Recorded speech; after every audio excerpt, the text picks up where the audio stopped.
Chapter 3. Yet Mr. Horbury had been right in one matter, if not in all. That evening was a turning point in Merrick's life. He had felt the utmost rage of the enemy, as it were, and he determined that he would be a funk no longer. He would not degenerate into the state of little Phipps, who had been bullied and rockered and beaten into such a deplorable condition that he fainted dead away while the headmaster was operating on him for systematic and deliberate lying. Phipps not only fainted, but, being fundamentally sensible, as Dr. Johnson expressed it, showed a strong disinclination to return to consciousness and the precious balms of the dear old head. Chesson was rather frightened, and the school doctor, who had his living to get, said somewhat dryly that he thought the lad had better go home for a week or two. So Phipps went home, in a state which made his mother cry bitterly, and his father wonder whether the public school system was not overpraised. But the old family doctor went about raging and swearing at the scoundrels who had reduced a child of 12 to a nervous wreck, with neurasthenia cerebralis well on its way. But Dr. Walford had got his education in some trumpery little academy, and did not understand or value the ethos of the great public schools. Now Ambrose Merrick had marked the career of wretched Phipps with concern and pity. The miserable little creature had been brought by careful handling from masters and boys to such a pitch of neurotic perfection that it was only necessary to tap him smartly on the back or on the arm, and he would instantly burst into tears. Whenever anyone asked him the simplest question, he suspected a cruel trap of some sort, and lied and equivocated and shuffled with a pitiable lack of skill. Though he was pitched by the heels into mucker about 3 times a week, that he might acquire the useful art of natation, he still seemed to grow dirtier and dirtier. His school books were torn to bits, his exercises made into darts. He had impositions for losing books and canings for not doing his work, and he lied and cried all the more. Merrick had never got to this depth. He was a sturdy boy, and Phipps had always been a weakly little animal, but as he walked from the study to the schoolroom after his thrashing, he felt that he had been in some danger of descending on that sad way. He finally resolved that he would never tread it, and so he walked past the baize-lined doors into the room where the other boys were at work on prep, with an air of unconcern which was not in the least assumed. Mr. Horbury was a man of considerable private means, and did not care to be bothered with the troubles and responsibilities of a big house. But there was room to spare in the old grange, so he took 3 boys besides his nephew. These 3 were waiting with a grin of anticipation, since the nature of Merrick's interview with old Horbury was not dubious. But Ambrose strolled in with a "Hello, you fellows," and sat down in his place as if nothing had happened. This was intolerable. "I say, Merrick," began Pelly, a beefy boy with the red face, "you have been blubbing. Feel like writing home about it? Oh, I forgot. This is your home, isn't it? How many cuts? I didn't hear you howl." The boy took no notice. He was getting out his books as if no one had spoken. "Can't you answer?" went on the beefy one. "How many cuts, you young sneak?" "Go to hell." The whole 3 stared aghast for a moment. They thought Merrick must have gone mad. Only one, Bates, the observant, began to chuckle quietly to himself, for he did not like Pelly.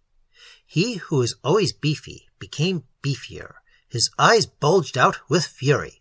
"I'll give it you," he said, and made for Ambrose, who was turning over the leaves of the Latin dictionary. Ambrose did not wait for the assault. He rose also, and met Pelly halfway with a furious blow, well planted on the nose. Pelly took a back somersault and fell with a crash to the floor, where he lay for a moment, half stunned.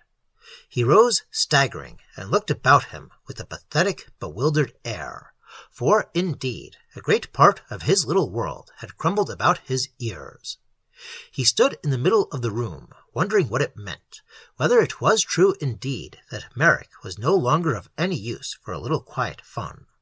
A horrible and incredible transmutation had, apparently, been effected in the funk of old. Pelly gazed wildly about him as he tried to staunch the blood that poured over his mouth. "Foul blow," ventured Rawson, a lean lad who liked to twist the arms of very little boys till they shrieked for mercy. The full inwardness of the incident had not penetrated to his brain. He saw without believing, in the manner of the materialist who denies the marvelous even when it is before his eyes. "Foul blow, young Merrick!" The quiet student had gone back to his place and was again handling his dictionary. It was a hard, compact volume, rebound in strong boards, and the edge of these boards caught the unfortunate Rawson full across the eyes with extraordinary force. He put his face in his hands and blubbered quietly and dismally, rocking to and fro in his seat, hardly hearing the fluent stream of curses with which the quiet student inquired whether the blow he had just had was good enough for him. Merrick picked up his dictionary with a volley of remarks which would have done credit to an old-fashioned stage manager at the last dress rehearsal before production. "Hark at him!" said Pelly feebly, almost reverently. "Hark at him!" But poor Rawson, rocking to and fro, his head between his hands, went on blubbering softly, and spoke no word. Merrick had never been an unobservant lad. He had simply made a discovery that evening that in Rome certain Roman customs must be adopted. The wise Bates went on doing his copy of Latin verse, chuckling gently to himself. Bates was a cynic.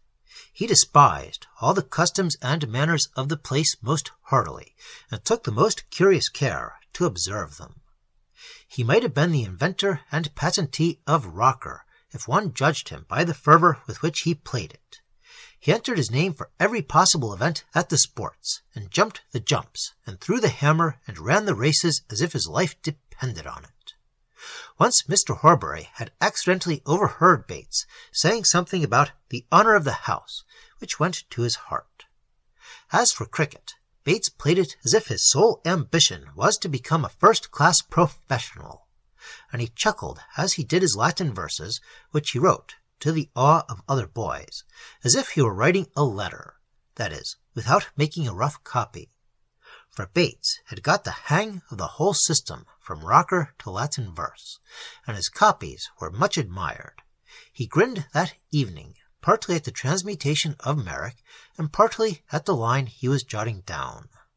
"Mira loquor, celo resonans vox funditur alto." In afterlife, he jotted down a couple of novels which sold, as the journalist said, like hotcakes. Merrick went to see him soon after the first novel had gone into its 30th thousand, and Bates was reading Appreciations and fingering a check and chuckling. "Mira loquor, populo resonans cec funditur alto," he said. "I know what schoolmasters and boys and the public want, and I take care they get it. Sal espèce de sacré couchon de end de day." The rest of prep went off quite quietly. Pelly was slowly recovering from the shock that he had received, and began to meditate revenge. Merrick had got him unawares, he reflected. It was merely an accident, and he resolved to challenge Merrick to fight, and give him back the worst licking he had ever had in his life. He was beefy, but a bold fellow. Rawson, who was really a cruel coward and a sneak, had made up his mind that he wanted no more, and from time to time cast meek and propitiatory glances in Merrick's direction. At 9:30 they all went into their dining-room for bread and cheese and beer. At 9:45 Mr. Horbury appeared in cap and gown, and read a chapter from St. Paul's Epistle to the Romans, with one or two singularly maundering and unhappy prayers. He stopped the boys as they were going up to their rooms. "What's this, Pelly?" he said. "Your nose is all swollen. It's been bleeding, too, I see. What have you been doing to yourself? And you, Rawson, how do you account for your eyes being black? What's the meaning of all this?" "Please, sir, there was a very stiff bully down at Rocker this afternoon, and Rawson and I got tokered badly." "Were you in the bully, Bates?" "No, sir. I've been outside since the beginning of the term, but all the fellows were playing up tremendously, and I saw Rawson and Pelly had been touched when we were changing."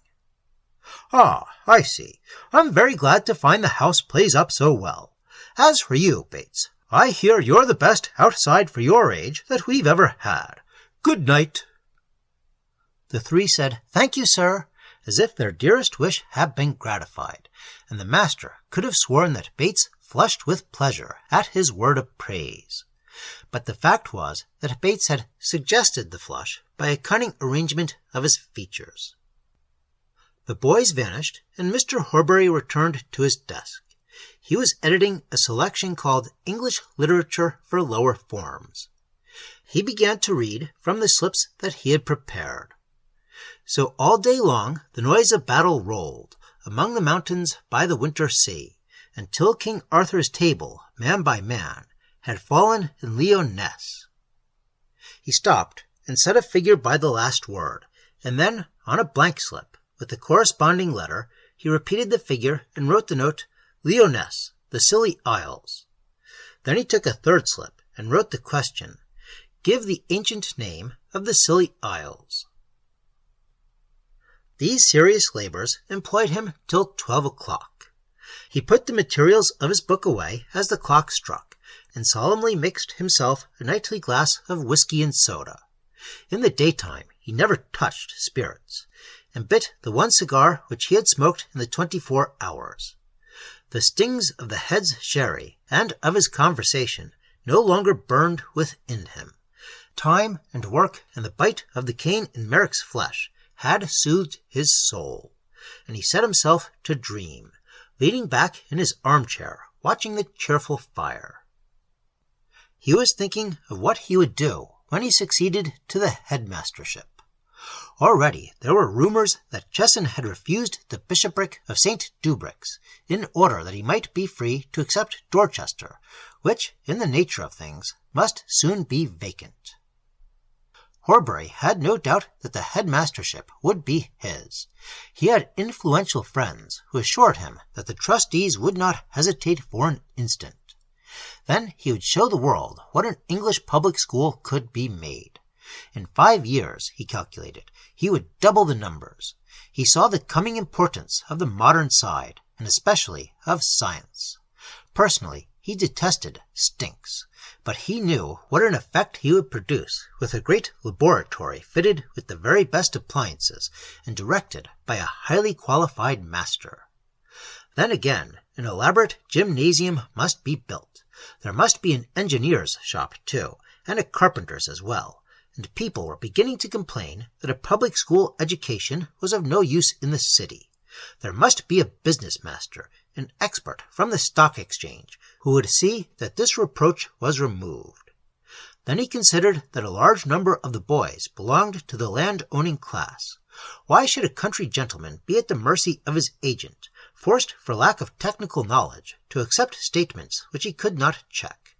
It was clear that the management of land and great estates must have its part in the scheme. And again, the best known of the crammers must be bought on his own terms, so that the boys who wished to get into the army or the civil service would be practically compelled to come to Lupton. Already he saw paragraphs in the Guardian and the Times, in all the papers, paragraphs which mentioned the fact that 95% of the successful candidates for the Indian civil service had received their education at the foundation of stout old Martin Rolle. Meanwhile, in all this flood of novelty, the old traditions should be maintained with more vigor than ever. The classics should be taught as they never had been taught. Every one of the masters on this side should be in the highest honors, and, if possible, he would get famous men for the work. They should not merely be good, but also notorious scholars. G., the famous explorer in Crete, who had made an enormous mark in regions widely removed from the scholastic world by his wonderful book, Dædalus, or The Secret of the Labyrinth, must come to Lupton at any price, and Maynard, who had discovered some most important Greek manuscripts in Egypt. He must have a form too. Then there was Rendel, who had done so well with his Thucydides, and Davies, author of The Olive of Athene, a daring but most brilliant book which promised to upset the whole established theory of mythology. He would have such a staff as no school had ever dreamed of. "We shall have no difficulty about paying them," thought Horbury. "Our numbers will go up by leaps and bounds, and the fees shall be £500 a year, and such terms will do us more good than anything." He went into minute detail. He must take expert advice as to the advisability of the school farming on its own account, and so supplying the boys with meat, milk, bread, butter, and vegetables at first cost. He believed it could be done. He would get a Scotch farmer from the lowlands, and make him superintendent at a handsome salary, and with a share in the profits. There would be the splendid advertisement of the whole dietary of the school supplied from the school farms, under the supervision of Mr. David Anderson, formerly of Hoddenook, the largest tenancy in the Duke of Ayr's estates. The food would be better and cheaper too, but there would be no luxury. The Spartan card was always worth playing. One must strike the note of plain living in a luxurious age. There must be no losing of the old public school severity. On the other hand, the boys' hands should be free to go into their own pockets. There should be no restraint here. If a boy chose to bring in Dondonneau au truffe, or Pied de Mouton à la Sainte Minute, to help out his tea, that was his lookout. Why should not the school grant a concession to some big London firm, who would pay handsomely for the privilege of supplying the hungry lads with every kind of expensive dainty? The sum could be justly made a large one, as any competing shop could be promptly put out of bounds with reason or without it. On one side, confiserie; at the other counter, charcuterie. Enormous prices could be charged to the wealthy boys of whom the school would be composed. Yet, on the other hand, the distinguished visitor, judge, bishop, peer, or what not, would lunch at the headmaster's house, and eat the boys' dinner, and go away saying it was quite the plainest, and very many times the best, meal he had ever tasted. There would be well-hung saddle of mutton, roasted and not baked, floury potatoes and cauliflower, apple pudding with real English cheese, with an excellent glass of the school beer, an honest and delicious beverage made of malt and hops in the well-found school brewery. Horbury knew enough of modern eating and drinking to understand that such a meal would be a choice rarity to 9 rich people out of 10, and yet it was Spartan, utterly devoid of luxury and ostentation. Again he passed from detail and minutiae into great Napoleonic regions. 1,000 boys at £500 a year, that would be an income for the school of £500,000. The profits would be gigantic, immense. After paying large, even extravagant prices to the staff, after all building expenses had been deducted, he hardly dared to think how vast a sum would accrue year by year to the trustees. The vision began to assume such magnificence that it became oppressive. It put on the splendors and delights of a hashish dream, which are too great and too piercing for mortal hearts to bear. And yet it was no mirage. There was not a step that could not be demonstrated, shown to be based on hard, matter-of-fact business considerations.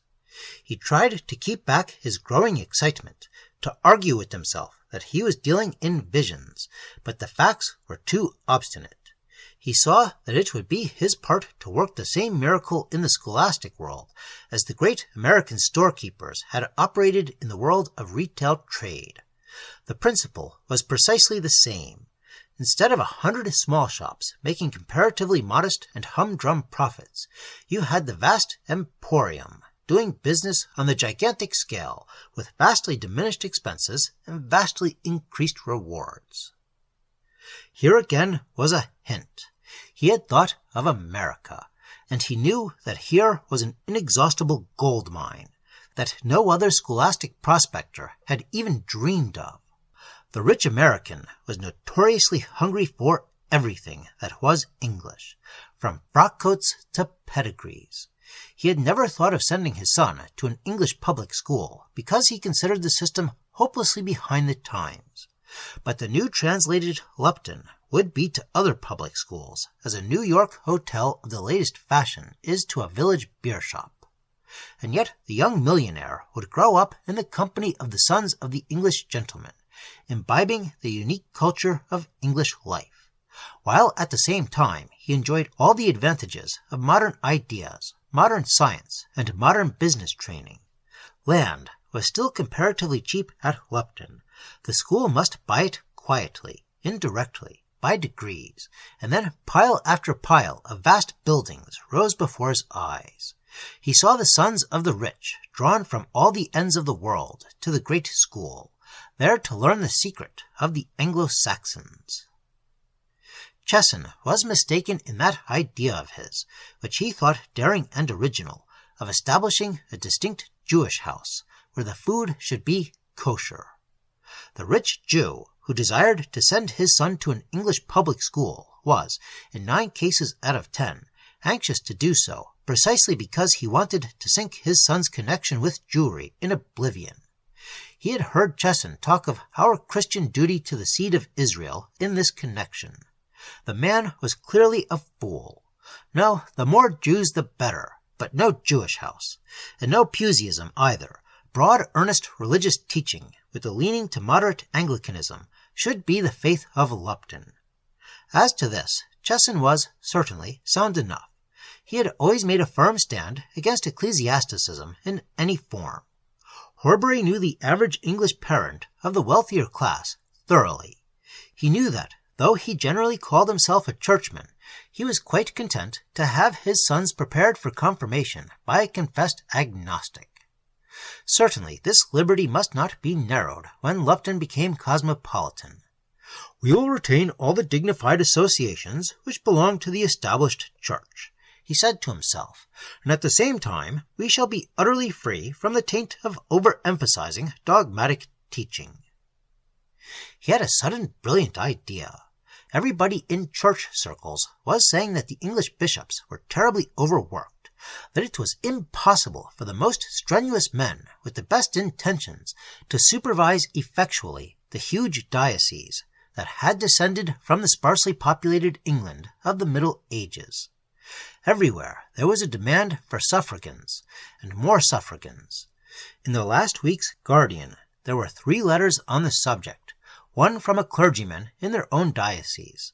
The bishop had been attacked by some rabid ritualistic person who had pointed out that 9 out of every 10 parishes had not so much as seen the color of his hood ever since his appointment 10 years before. The Archdeacon of Melby had replied in a capital letter, scathing and yet humorous. Horbury turned to the paper on the table beside his chair and looked up the letter. "In the first place," wrote the Archdeacon, "your correspondent does not seem to have realized that the ethos of the Diocese of Melby is not identical with that of sacerdotalism. The sturdy folk of the Midlands have not yet, I am thankful to say, forgotten the lessons of our great Reformation. They have no wish to see a revival of the purely mechanical religion of the Middle Ages, of the system of a sacrificing priesthood and of sacraments efficacious ex opere operato. Hence they do not regard the episcopate quite in the same light as your correspondent Senex, who, it seems to me, looks upon a bishop as a sort of Christianized medicine man, endowed with certain mysterious thaumaturgic powers which have descended to him by an imaginary spiritual succession. This was not the view of Hooker, nor, I venture to say, has it ever been the view of the really representative divines of the established Church of England." Still, the Archdeacon went on, it must be admitted that the present Diocese of Melby is unwieldy, and, it may be fairly said, unworkable. Then there followed the humorous anecdote of Sir Boyle Roche and the bird, and finally the Archdeacon emitted the prayer that God, in his own good time, would put it into the hearts of our rulers in church and state to give their good bishop an episcopal curate. Horbury got up from his chair and paced up and down the study. His excitement was so great that he could keep quiet no longer.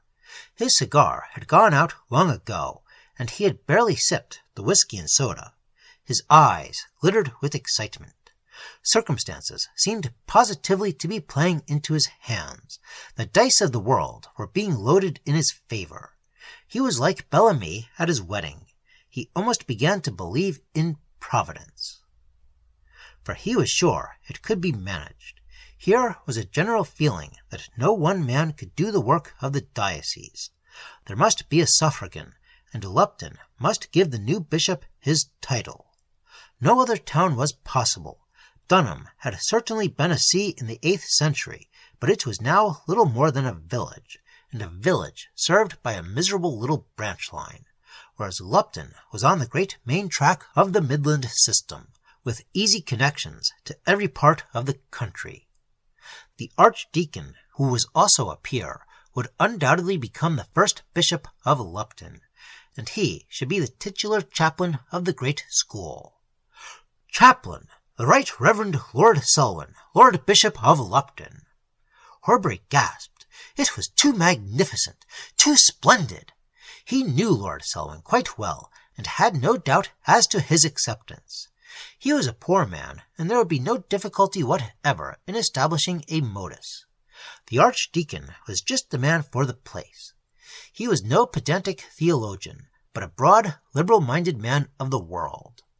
Horbury remembered, almost with ecstasy, that he had lectured all over the United States with immense success.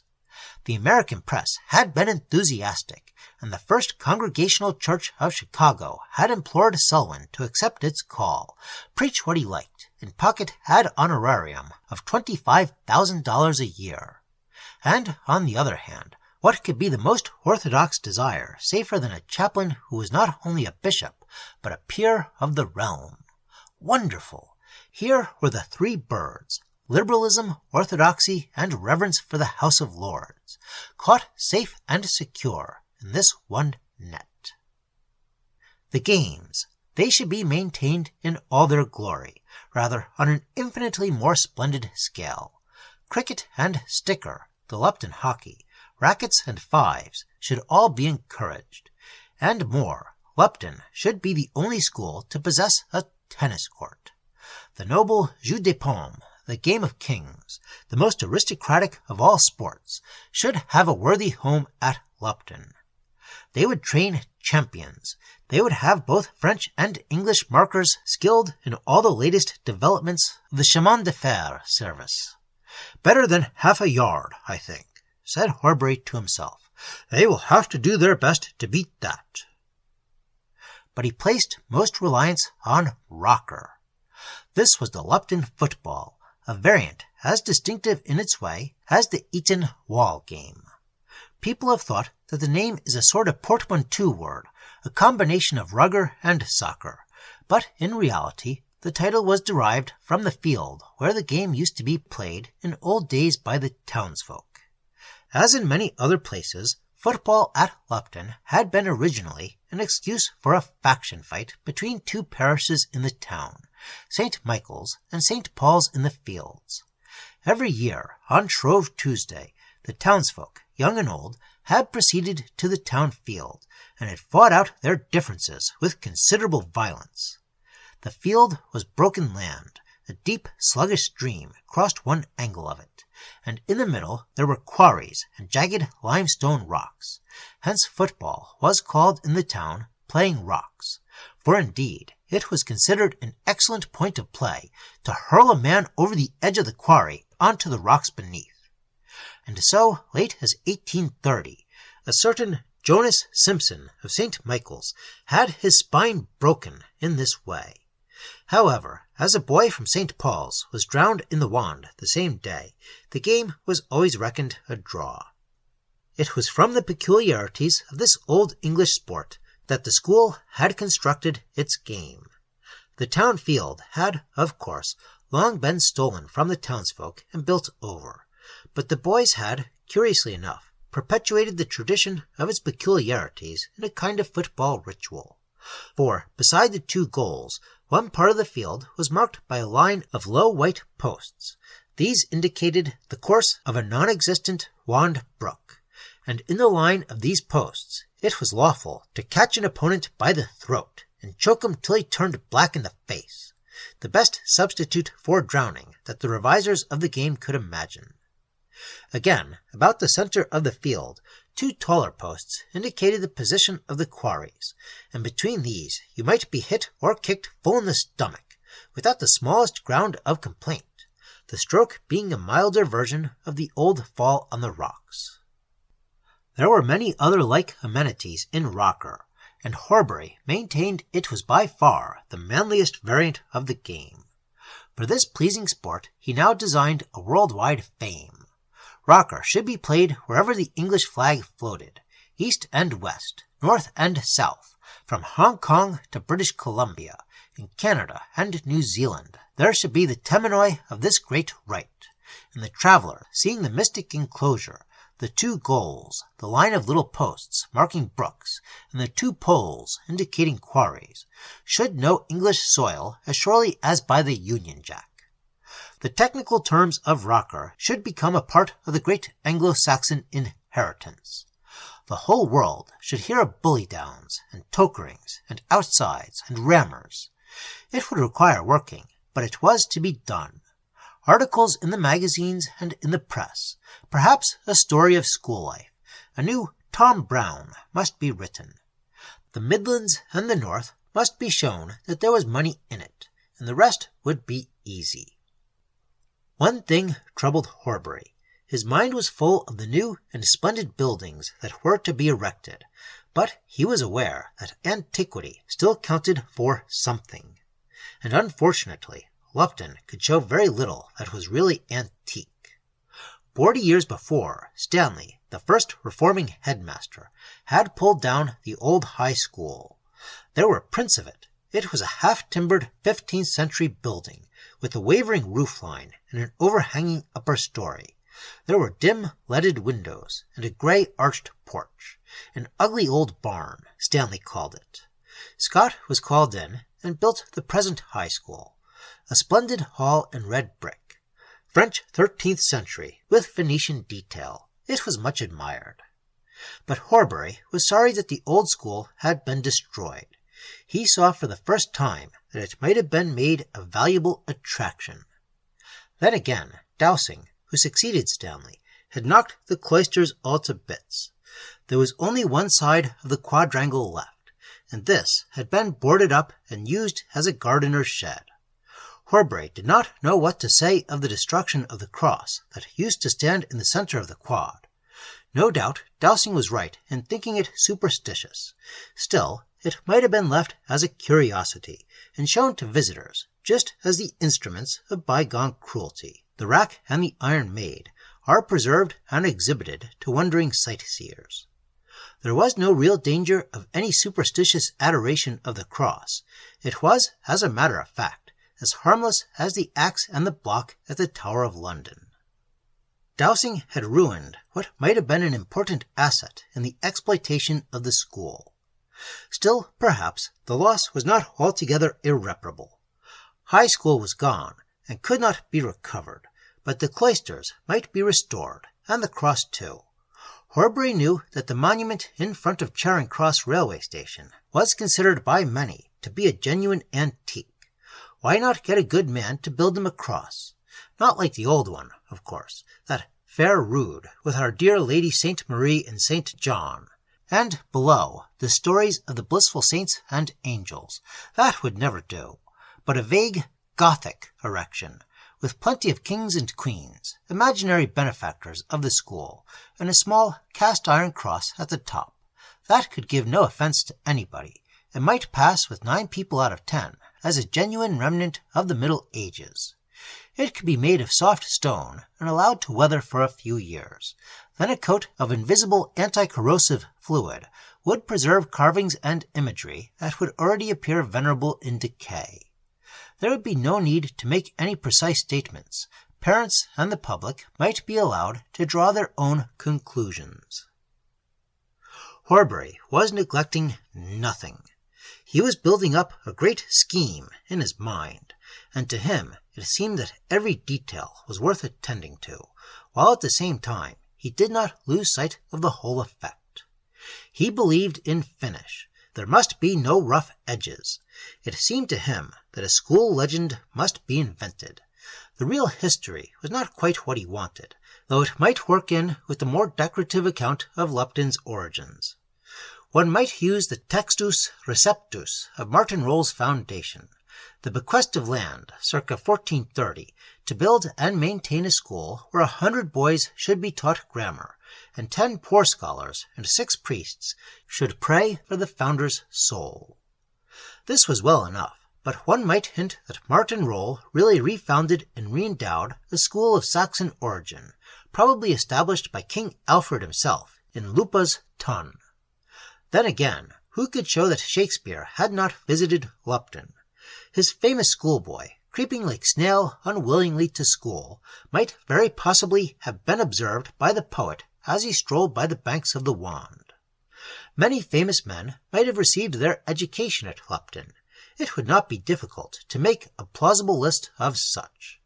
It must be done carefully and cautiously, with such phrases as, "It has always been a tradition at Lupton that Sir Walter Raleigh received part of his education at the school," or again, "An earlier generation of Luptonians remember the initials WSS on A, cut deeply in the mantle of Old High School, now unfortunately demolished." Antiquarians would laugh, possibly, but who cared about antiquarians?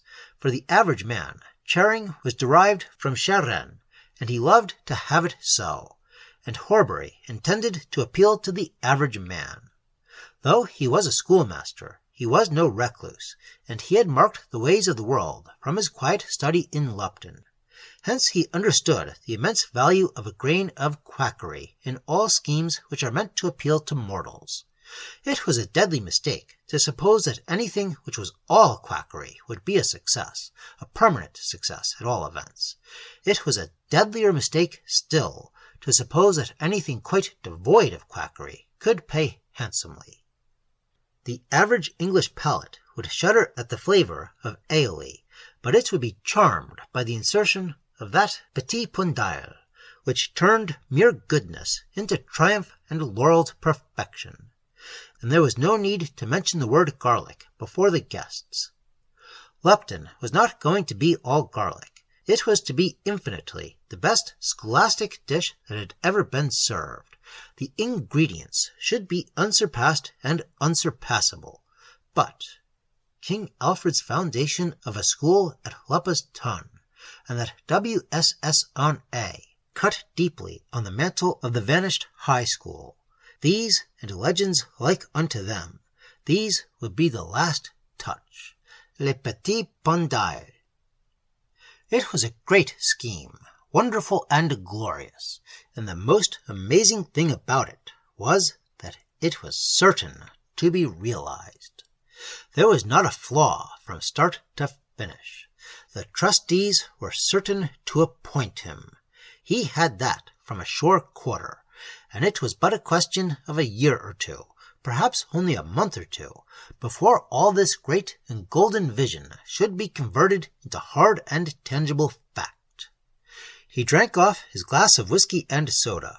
It had become flat and brackish, but to him it was nectar, since it was flavoured with ecstasy. He frowned suddenly as he went upstairs to his room. An unpleasant recollection had intruded for a moment on his amazing fantasy, but he dismissed the thought as soon as it arose. That was all over. There could be no possibility of trouble from that direction, and so his mind filled with images. He fell asleep and saw Lupton as the centre of the whole world, like Jerusalem in the ancient maps. A student of the deep things of mysticism has detected a curious element of comedy in the management of human concerns, and there certainly seems a touch of humour in the fact that on this very night, while Horbury was building the splendid Lupton of the future, the palace of his thought and his life was shattered forever into bitter dust and nothingness. But so it was. The dread arrest had been solemnly recognized, and that wretched canonry at Wareham was irrevocably pronounced for doom. Fantastic were the elements of forces that had gone to the ordering of this great sentence. Raw corn-spirit in the guise of sherry, the impertinence, or what seemed such, of an elderly clergyman, a boiled leg of mutton, a troublesome and disobedient boy, and another person.